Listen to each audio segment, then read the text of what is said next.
let's get right into this review for Friendship.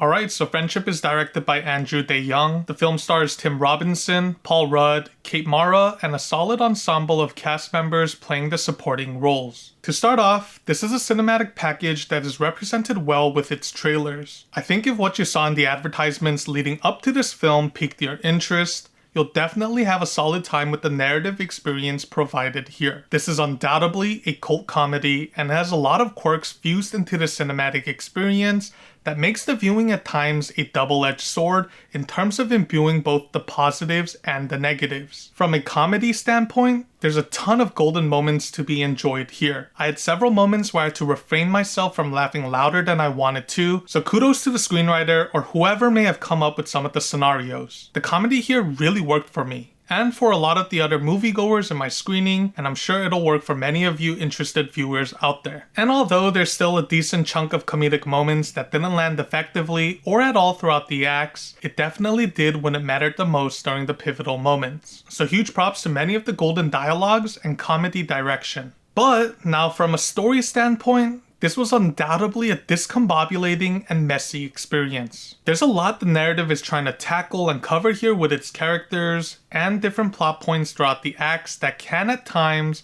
feel disconnected or incomplete in its execution. There were moments when I wondered if a certain scene really needed to be included within the overarching narrative, or moments when I just found particular story plot points to be almost unfathomably absurd and C-tier at best. And really a great example of that C-tier storytelling is with the conclusion. Although I enjoyed the conclusion in itself, the point in which the story arrived there didn't feel logical or as clean as I wanted it to be. I'm leaving this vague here so I don't get into spoiler territory. But yeah, at the end of the day, I still had a really solid time with this film at the theaters. Tim Robinson definitely helped to carry the load to play that awkward friend and really own that role in many of the story scenarios the film puts him through. The runtime of 1 hour and 40 minutes was just about right, and I didn't necessarily think the film dragged on longer than it needed to. And the narrative does a remarkable job in capturing a unique essence and vision for the storytelling that definitely felt like an original viewing experience from the rest of the films so far this year. So kudos to Andrew Dae-Young, who I believe is still relatively new in directing bigger blockbusters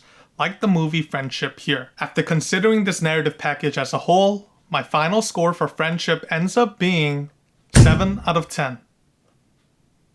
I had a blast with this film. The comedy does hit home in a lot of the moments, and again, this is exactly the type of film I came to expect after witnessing the trailers. The story is B-tier at best, but I can tell there was a lot of heart and soul poured into the production behind the scenes, with all the actors having a blast. Anyways, thanks for checking this review out. I'll have more coming out in the future, so stay tuned, like and subscribe if you haven't done so already, and as always, I shall see you on my next upload, but until then, stay safe out there, and peace.